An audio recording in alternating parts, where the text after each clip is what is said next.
হরে কৃষ্ণ। শুভ নববর্ষের প্রীতি শুভেচ্ছা আন্তরিক অভিনন্দন জানিয়ে সকল ভক্তবৃন্দের চরণে আমার শতকোটি প্রণাম জানিয়ে ভগবানের চরণে আপনাদের প্রতি প্রত্যেকের জন্য মঙ্গল প্রার্থনা করে আজকের এই অমৃত আলোচনা শুরু করছি। আমরা প্রত্যেকেই জানি সামনে আর কটা দিন পরেই পয়লা বৈশাখ। এই পয়লা বৈশাখ প্রত্যেক বাঙালি তথা ভারতবাসীর কাছে একটি অতি পবিত্র একটি উৎসব। এই পবিত্র দিনে প্রত্যেক বাঙালি তথা প্রত্যেক ভারতবাসী মহা ধুমধাম করে এই দিনটিকে পালন করার চেষ্টা করেন।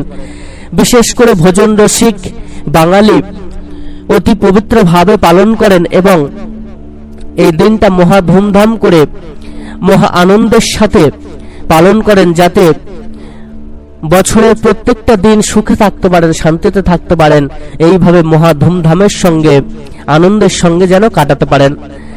এবং লোকমুখে প্রচলিত যে এই দিনটিকে যিনি যেমন ভাবে পালন করতে পারবেন তিনি তেমন ভাবে সারা বছরটিকে পালন করতে পারবেন।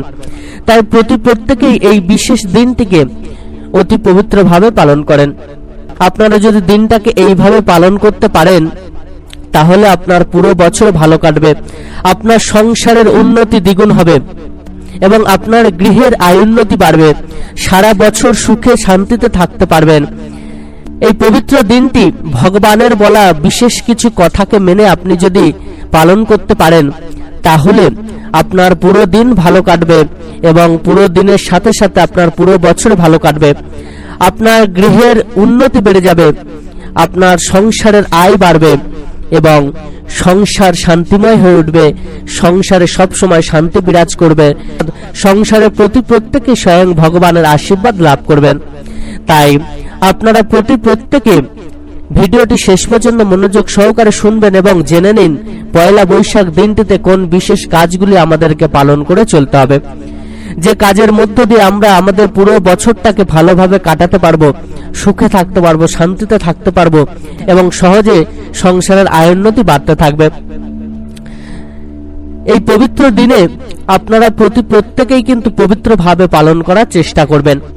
এই পবিত্র দিনে আপনি অতি অবশ্যই সকালবেলা ঘুম থেকে ওঠার চেষ্টা করবেন যত তাড়াতাড়ি পারেন। এই পবিত্র দিনে সকালবেলা ঘুম থেকে উঠেই প্রথম ভগবানকে দর্শন করুন এবং অতি অবশ্যই নাম ধ্যান করবেন। এই পবিত্র দিনে প্রত্যেকে নাম করবেন, ভগবানের সৎ নাম মনন করবেন, মনে মনে যত বেশি পারবেন উচ্চারণ করবেন এবং তার নাম ধ্যান করতে থাকবেন। কেননা এই পবিত্র দিনটিকে পবিত্র ভাবে শুরু করুন ভগবানের নাম নিয়ে।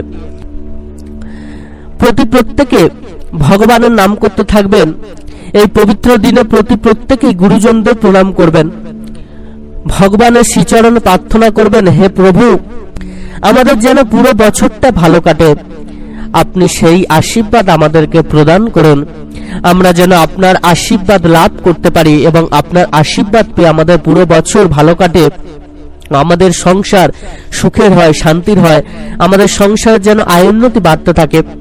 আমরা যদি দিনের শুরুটা ভগবানকে দর্শন করে, ভগবানের নাম ধ্যান করে, ভগবানকে প্রণাম নিবেদন করে তার কাছে এই কামনা করি, তার কাছে এই প্রার্থনা করি, তাহলে তিনি আমাদের প্রার্থনা শুনবেন এবং তিনি আমাদেরকে কৃপা প্রদান করবেন।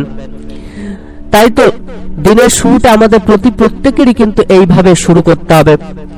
আমরা আমাদের গুরুজনদের প্রণাম অতি অবশ্যই করব, কেননা গুরুজনদের আশীর্বাদ ছাড়া আমাদের কখনো উন্নতি হওয়া সম্ভব নয়। গুরুজনদের আশীর্বাদ বিনা আমরা কোনো শুভ কাজে সফল হতে পারবো না। তাই তো সব সময় গুরুজনদের আশীর্বাদ কিন্তু আমাদের সাথে রাখতে হবে এবং তাদেরকে শ্রদ্ধা ভক্তি করতে হবে, তাদের প্রণাম নিবেদন করতে হবে। যে কোনো পবিত্র কাজ আপনি করুন না কেন সব সময় গুরুজনদের প্রণাম নিবেদন করবেন। প্রভুর প্রণাম নিবেদনের পরে গুরুজনদের প্রণাম নিবেদন করবেন, এতে আপনার মঙ্গল হবে, আপনার সংসারের মঙ্গল হবে, আপনার পরিবারের প্রতি প্রত্যেকের মঙ্গল হবে। এই পবিত্র দিনে অতি অবশ্যই পশু পক্ষীকে খেতে দেবেন, কিছু হলেও অল্প কিছু হলেও তাদের সেবা দেবেন। যদি আপনি কাউকে দান ধ্যান করতে পারেন তো খুবই ভালো। এই পবিত্র দিনে দান ধ্যান করার জন্য খুবই পবিত্র একটি দিন। এই পবিত্র দিনে অল্প কিছু হলেও দান করবেন, ভগবানের শ্রীচরণে প্রণামে নিবেদন করবেন। এছাড়া আপনারা প্রত্যেকে অতি অবশ্যই দিনটি মহা ধুমধামের সঙ্গে পালন করুন, আনন্দের সঙ্গে পালন করুন। পুরো দিনটা ভগবানের একটু নাম করবেন, ভগবানের নাম ধ্যান করতে থাকবেন, ভগবানের নাম করতে থাকবেন, ভগবানের গান শুনবেন। মনটাকে পবিত্র রাখতে হবে, তার জন্য যা যা করার একটু করবেন। মনকে পবিত্র রাখবেন, মনকে বিষিয়ে তুলবেন না, কারোর প্রতি হিংসা দ্বেষ করবেন না, কারোর ক্ষতি করার চেষ্টা করবেন না। এই পবিত্র দিনটি পবিত্রভাবে পালনের মধ্য দিয়ে আপনার পুরো বছর কিন্তু ভালো কাটবে, আপনার সংসারের আয়োন্নতি বাড়বে, আপনার সংসার সুখের হবে, শান্তির হবে। ভগবান সর্বদা আপনার মঙ্গল করবে। সকল ভক্ত ভক্তিমতী মায়েরা, আপনারা প্রত্যেকে অতি অবশ্যই ভগবানের কথা মেনে চলার চেষ্টা করবেন। ভগবানের আরো এরকম অমৃত কথা শোনার জন্য আমাদের চ্যানেলটিকে অতি অবশ্যই সাবস্ক্রাইব করে দেবেন এবং লাইক শেয়ার ও কমেন্টস করে আমাদেরকে উৎসাহিত করবেন। ধন্যবাদ।